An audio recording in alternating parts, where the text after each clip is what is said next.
Alors comment devenir un challenge pour une femme ou pour les femmes en général? Avec un vocabulaire un peu plus jeune, un peu plus simple, comment tout simplement les faire galérer pour qu'elles puissent avoir à un moment donné? Beaucoup d'hommes recherchent justement à inverser, et c'était mon cas aussi à l'époque, à comprendre, c'est une question que je me suis posée pendant des semaines, des mois, comment inverser le marché de la séduction aujourd'hui? Comment prendre le marché de la séduction, lui faire un suplex par-dessus la troisième corde, comme on dit, et réussir à inverser le processus et ne plus courir après les femmes quand on est un homme aujourd'hui en 2022, bientôt en 2023 à l'heure où tu regarderas cette vidéo, mais comment réussir tout simplement à inverser tout ça, devenir un challenge pour les femmes et faire en sorte qu'il y ait des femmes qui te courent après. Alors je vais être sincère, direct avec toi, petit constat un peu improvisé d'ailleurs, parce que je ne souhaitais que te donner 4 conseils, ce qui est déjà pas mal au sein de cette vidéo, mais petit constat improvisé, tu n'arriveras jamais à inverser vraiment et totalement le processus. Une fille aujourd'hui a la possibilité d'avoir 200 garçons, 300 garçons, 500 garçons qui lui courent après à travers les réseaux sociaux, Tinder, les applis de rencontres, etc. Je pense que même un mec ultra riche, ultra beau, etc., il n'aura jamais 500 filles derrière lui.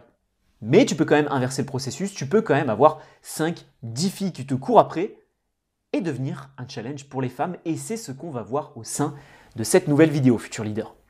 Premier conseil, juste avant, tu me le permets, je vais prendre un petit coup d'eau parce que je tourne plusieurs vidéos d'affilée. Allez, je te donne le conseil juste avant, se concentrer sur sa propre vie. Mais attention, cette vidéo me permettra aussi de faire un petit point sur la mentalité MGTOW, cet acronyme qui veut tout simplement dire Men who are going to their own way, donc les hommes qui choisissent leur propre chemin, les hommes qui choisissent leur propre destinée, les hommes qui tracent leur route. On voit, et j'ai côtoyé d'un revers de la main un petit peu cette communauté. Cette vidéo me permettra de faire justement un petit aparté sur les personnes qui me demandent mon avis sur ce petit délire-là, cette manière, cette philosophie de vie un petit peu. Je ne suis pas énormément fan de cette philosophie de vie parce qu'à l'intérieur, on retrouve beaucoup de personnes très radicales. D'habitude, j'ai un discours pas très nuancé, assez radical sur certains points, certains aspects. Mais là, je trouve qu'il faut voir ça avec beaucoup plus de finesse et de nuances, comme le livre qu'il y a juste ici, Le courage de la nuance, derrière les pensées de Marc Aurèle. Je pense que MGTOW, c'est un petit peu trop radical. Ce sont des personnes qui, à l'intérieur, des fois, vont presque être dans une haine complète et viscérale de la femme.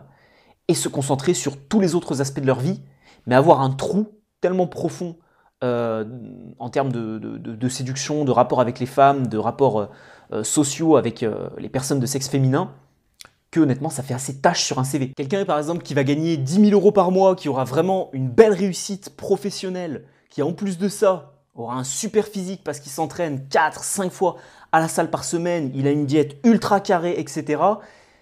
Avec cette diète ultra carrée et 10 000 € par mois, il passe quand même un petit peu de temps avec ses amis, il a quand même du temps à consacrer à ses amis pour quand même entretenir de bons liens sociaux, c'est pas non plus quelqu'un d'associable, mais quand il y a un trou sur le CV et qu'en séduction, il rencontre une fille, il est presque à bégayer, parce que oui, aujourd'hui les filles font énormément peur aux mecs, je trouve ça un peu ridicule.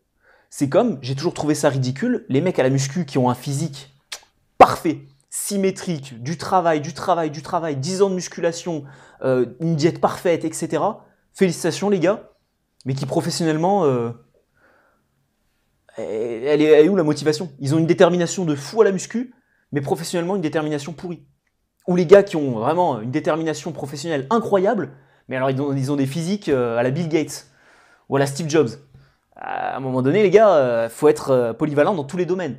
Donc le problème, moi, ce que j'ai un petit peu avec MGTO, c'est que c'est souvent des personnes qui vont être dans le rejet total de la femme, qui ont vécu malheureusement certaines des femmes fatales qui les ont un petit peu déboussolées, ils ont eu des traumatismes avec certaines filles et qui après partent dans une radicalité, partent limite en croisade contre les filles. Je pense qu'il faut ajouter un petit peu de nuance à tout ça, donc MGTOW, oui, mais avec beaucoup de nuances, ce que moi finalement j'appelle se concentrer sur sa propre vie et se faire passer avant tout, ou tout du moins avant les filles en question. Donc ça peut être les amis, Ça peut être la carrière, ça peut être ton physique, ça peut être ta famille, ça peut être tes passions. Si tu as prévu d'aller à un mariage, si tu as prévu d'aller à un anniversaire d'un ami et que par malheur tu arrives à glisser un date avec une fille, je sais pas moi, tu cales un date avec une fille, un petit café à 16h et puis tu dois être chez ton pote à 16h30, 17h. Bah, t'annules le date avec la fille et tu vas voir ton pote parce que c'est son anniversaire, etc. Tu commences pas à vendre tes amis, à vendre ta mère, à vendre ton père pour gratter un petit date avec une fille. Donc ça, c'est vraiment se concentrer sur sa propre vie. Si tu cherches à faire tout un travail de développement personnel, parce que tu as compris que la séduction, c'était quand même quelque chose qui englobait beaucoup de choses. Le corps, l'esprit, l'intelligence sociale, le charisme, la tenue vestimentaire, etc. Et que tu cherches une solution tout en un. On est sur les fêtes de fin d'année. Cette année, on n'aura pas une offre incroyable pour Black Friday et après plus rien. Cette année, je vous propose pendant les fêtes de fin d'année, les amis, un abonnement à la bibliothèque des leaders, un livre offert. Et oui, vous prenez un abonnement à la bibliothèque des leaders sans engagement, 27 € par mois, vous avez accès à des dizaines de résumés de livres, une valeur de plus de 300, 400, 500 €. De toute façon, ça va ne faire que grandir. J'ajoute 1 à 2 livres par semaine là-bas. Et en plus, sur cette fin d'année, je vous envoie une pépite, un livre que j'irai acheter chez mon libraire. Vous allez découvrir tout ça maintenant. Ça y est, futur leader, c'est les fêtes de fin d'année et pour l'occasion, c'est pas la mère Noël que je vais envoyer chez toi, mais c'est plutôt un deal exceptionnel. Un abonnement réservé à la bibliothèque des leaders avant le 24 décembre et tu recevras automatiquement et de manière personnelle et dédicacée un ouvrage que je t'enverrai par mes soins. Je me rendrai dans ma petite librairie favorite et préférée à Annecy. Je choisirai un ouvrage parmi des ouvrages assez spécifiques, des biographies, des choses sur la sociologie, etc. Pas des livres de développement personnel qu'on peut retrouver partout. Et puis, je missionnerai ce petit chat de te le glisser directement dans ta boîte aux lettres, une manière pour moi de te faire un cadeau personnel pour cette fin d'année. Et en plus de tout ça, bien sûr, tu recevras un accès illimité à tous les ouvrages déjà résumés dans la bibliothèque des leaders avec chaque fiche PDF contenant des exercices à appliquer dans ton quotidien. Alors, si tu te dis est-ce que c'est un deal intéressant? Eh bien oui, parce que rien que déjà un livre coûte entre 15 et 25 €. Et en plus, dans la bibliothèque des leaders, tu as à l'heure actuelle plus de 314 € de valeur de résumé de livre. Et un abonnement à la bibliothèque des leaders coûte actuellement 27 €. Profitez-en dans ce contexte de fête de fin d'année afin d'avoir un petit peu plus de culture, un peu plus d'intelligence sociale et peut-être pouvoir séduire cette magnifique petite brune qui attend seule au bar. Je vous tends la main, mes futurs leaders. J'espère vous voir nombreux et nombreuses dans la bibliothèque des leaders. Lien en description et à l'écran. Alors la deuxième stratégie, ça va être forcément applicable uniquement si on met en place la première. Le but, c'est ce qu'on appelle la pédagogie, c'est le but de mes vidéos YouTube, c'est de mettre ça dans l'ordre et pas de faire des conseils dans le désordre. Le top 10 des stratégies pour devenir un challenge pour les femmes. Et non, ici c'est toute une pédagogie, toute une structure dans mes vidéos. Ça va être d'être dans l'abondance de femmes pour créer de la concurrence. Qui dit challenge, dit forcément concurrence. Si tu dragues une seule fille et qu'elle sent, parce que les filles le sentent, et les personnes qui ont un petit peu d'intelligence sociale, émotionnelle le sentent. Si tu as une seule fille en visu actuellement, ou si tu en as 5, ou si tu en as 10. Ça se sent, ça se voit dans ta manière de parler, etc.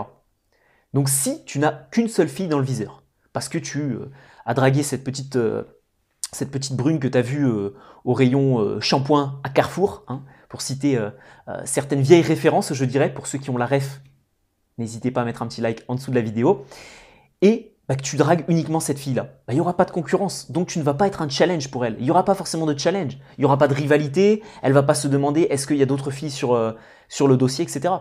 Donc tu ne seras pas un challenge. Je ne dis pas que c'est mal, mais en tout cas, si tu regardes cette vidéo, c'est pour devenir un challenge. Donc cette stratégie-là, oublie. Il faut que tu sois dans l'abondance. Alors le mot abondance, il est peut-être un peu gros, je sais. Tu ne seras jamais dans l'abondance, tu n'auras jamais 50 filles qui vont te courir après. Je connais aucun mec qui est comme ça.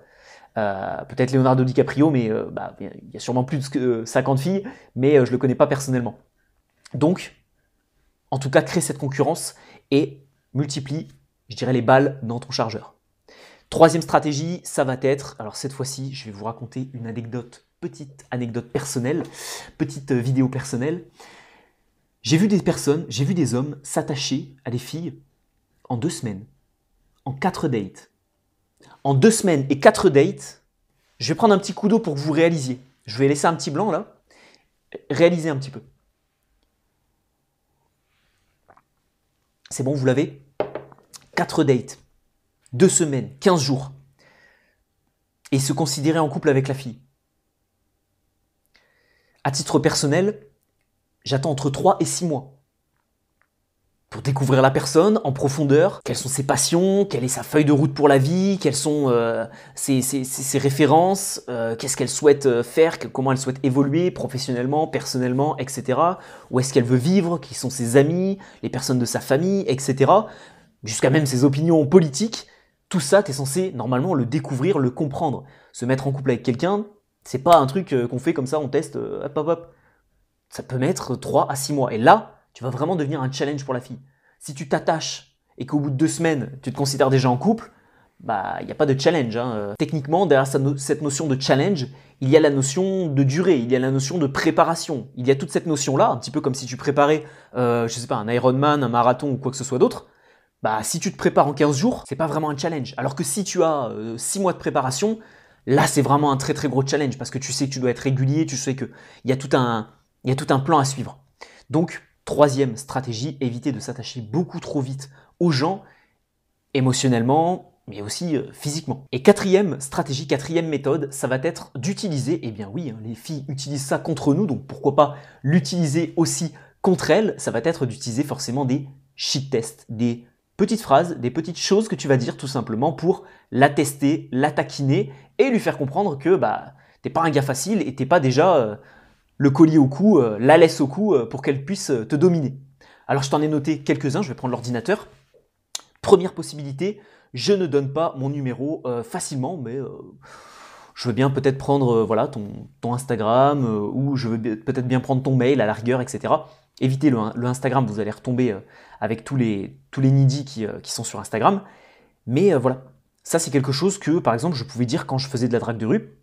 Avec aussi la deuxième phrase, je demande peut-être de manière décontextualisée quelque chose, donc je demande quelque chose sans forcément dire à la personne, voilà, être directement dans un jeu de séduction, et puis je taquine un peu la personne avec des sous-entendus de drague, de séduction, et là la fille rentre dans le jeu de la drague, de la séduction, et là je lui dis, mais attends, mais t'es en train de me draguer là, ou qu'est-ce qui se passe là? Donc ça c'est aussi un shit test, ça c'est aussi un moyen de la taquiner pour inverser le processus. Et le premier c'était, voilà, moi je ne donne pas mon numéro facilement, donc comment on fait pour se revoir? Je préfère pas que te donner mon numéro, on se connaît pas encore trop, comment on fait? Et là tu vas lui faire creuser ses méninges, et là tu vas devenir tout simplement un challenge pour elle. Donc elle va peut-être te dire, bah écoute, on fait comme ci, on fait comme ça, ou on se rencontre demain 14h au même endroit, dans le même café, etc. Troisième shit test que tu peux utiliser, c'est bah, tu es célibataire depuis combien de temps? Avec, tu vois, cette petite micro-expression au niveau du visage, mais tu es célibataire depuis combien de temps? Parce que là, j'ai l'impression que voilà, ça fait très longtemps que tu es célibataire. C'est pas vraiment normal. Ou alors l'inverse. Oula, mais attends, mais t'es célibataire depuis très très peu. Ah, je préfère peut-être pas commencer une relation ou commencer à essayer de te rencontrer. Tu n'es peut-être pas prête finalement, etc. Et là, t'inverses encore le processus et tu deviens un challenge pour elle. Et quatrième exemple, l'objectif c'est que vous puissiez en avoir le plus possible. Alors je me suis dit, on va quand même s'arrêter à 4. Le reste, c'est dans la formation Homme 2.0, ma formation complète sur la séduction. La quatrième possibilité, c'est un petit exemple contextuel. Tu vas tout simplement proposer à la fille de venir directement chez toi après 2-3 rendez-vous. Elle sait que tu n'es pas un psychopathe, tu cuisines plutôt bien, tu l'invites dans ton appartement, ta maison ou même ta villa, s'il y a des futurs leaders très très accomplis professionnellement. Tu l'invites chez toi et puis tu lui dis, mais attends, tu fais toujours les mêmes desserts, tu vois, tu lui proposes de faire un dessert et que toi tu fasses le plat. Petite pizza maison ou des choses que voilà, tu sais cuisiner, tu sais que ça va forcément lui plaire. Et puis tu lui dis bah, d'apporter le dessert. Puis tu lui dis, tu peux encore faire un autre cheat test comme ça, je t'en donne un 5e sur le volet en totale improvisation. Tu lui dis bah, j'espère qu'au moins tu sais un peu cuisiner parce que c'est quand même important. Moi je te fais un plat maison, j'espère que tu pourras me faire un dessert maison aussi. Et puis là elle te dit oui, alors comme 99% des filles, elles vont te dire oui, je sais faire des tiramisu. Et là, tu vas lui dire, bon, mais ça, c'est ce que tu fais avec tous les autres dates. Est-ce que tu pourrais pas me faire quelque chose de plus élaboré, d'un petit peu différent avec moi? Ça, c'est ce que tu fais avec tous les autres garçons. Et ça, c'est encore un moyen, tout simplement, d'inverser le processus de la taquiner, c'est d'utiliser ce dernier shit test. Voilà donc les 4 conseils que j'avais à te donner, futur leader. Si tu souhaites aller plus loin sur l'aspect séduction, je te dis c'est dans ma formation Homme 2.0. Tu retrouveras un lien dans la description de cette vidéo pour accéder à tous mes programmes de formation. Je t'invite à me contacter sur Instagram si tu veux plus d'infos, si tu veux savoir ce qu'il y a dans ce programme, etc.